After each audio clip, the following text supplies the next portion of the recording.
Thank you ನಿಮ್ಮೆಲ್ಲ ಡೀಟೇಲ್ಸ್ಗಾಗಿ. ಇನ್ನು ಅಹೋರಾತ್ರಿ ಧರಣಿ ನಡೆಸೋದಕ್ಕೆ ವಿಪಕ್ಷಗಳಿಂದ ಘೋಷಣೆ ಹಿನ್ನೆಲೆ ಧರಣಿ ಘೋಷಣೆ ಬೆನ್ನಲ್ಲೇ ಸಿಎಂ ಭೇಟಿಯಾಗಿದ್ದಾರೆ ಸಚಿವ ನಾಗೇಂದ್ರ. ಈಗ ಸದನದಲ್ಲಿ ವಿಚಾರ ಮೊದಲಿಂದಲೂ ಕೂಡ ಪ್ರಸ್ತಾಪ ಆಗ್ತಲೇ ಇದೆ.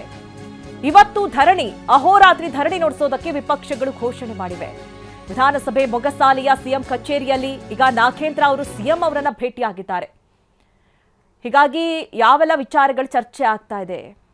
ಯಾಕಂದ್ರೆ ಒಂದ್ ಕಡೆ ವಿಪಕ್ಷಗಳು ಪಟ್ಟು ಹಿಡಿದು ಕೂತಿವೆ, ನಾಗೇಂದ್ರ ಅವರು ರಾಜೀನಾಮೆಯನ್ನ ನೀಡಲೇಬೇಕು ಅಂತ. ಇವತ್ತು ಬೆಳಗ್ಗೆ ಆದಂತಹ ಒಂದಷ್ಟು ಬೆಳವಣಿಗೆಗಳನ್ನ ಕೂಡ ನಾವು ಗಮನಿಸಿದ್ವಿ. ಅಂದ್ರೆ ಒಂದ್ ಕಡೆ ಫ್ರೀಡಂ ಪಾರ್ಕ್ನಲ್ಲಿ ಪ್ರತಿಭಟನೆ, ಜೊತೆಗೆ ವಿಧಾನಸೌಧ ಮುತ್ತಿಗೆ ಪ್ರಯತ್ನಗಳು, ಈಗ ಸದನದಲ್ಲೂ ಕೂಡ ಅಹೋರಾತ್ರಿ ಧರಣಿಯ ಘೋಷಣೆಗಳನ್ನ ಮಾಡಿವೆ. ಅಂದ್ರೆ ನಾವು ಯಾವ ಕಾರಣಕ್ಕೂ ಕೂಡ ಪಟ್ಟು ಬಿಡೋದಿಲ್ಲ, ಈ ಪ್ರತಿಭಟನೆಯನ್ನ ಹಿಂಪಡೆಯೋದಿಲ್ಲ, ನಾಗೇಂದ್ರ ರಾಜೀನಾಮೆಯನ್ನ ನೀಡಲೇಬೇಕು ಅಂತ. ಇದರ ಬೆನ್ನಲ್ಲೇ ಈಗ ನಾಗೇಂದ್ರ ಸಿಎಂ ಭೇಟಿಯಾಗಿದ್ದಾರೆ, ಮಾತುಕತೆಯನ್ನ ನಡೆಸ್ತಾ ಇದ್ದಾರೆ.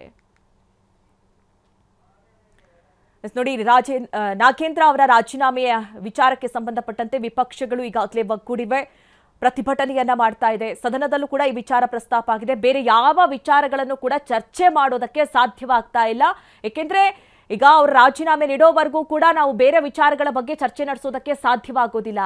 ಇದು ಸರ್ಕಾರ ಈ ಬಗ್ಗೆ ಕ್ರಮ ಕೈಗೊಳ್ಳಬೇಕು, ನಾಗೇಂದ್ರ ಅವರನ್ನ ಸಂಪುಟದಿಂದ ಕೈ ಬಿಡಬೇಕು, ಅದಾದ ನಂತರದಲ್ಲಿ ವಿಚಾರಗಳನ್ನ ಚರ್ಚೆ ಮಾಡಬಹುದು ಅನ್ನುವಂಥ ನಿಟ್ಟಿನಲ್ಲಿ ಮಾತುಕತೆ ನಡೀತಾ ಇದೆ.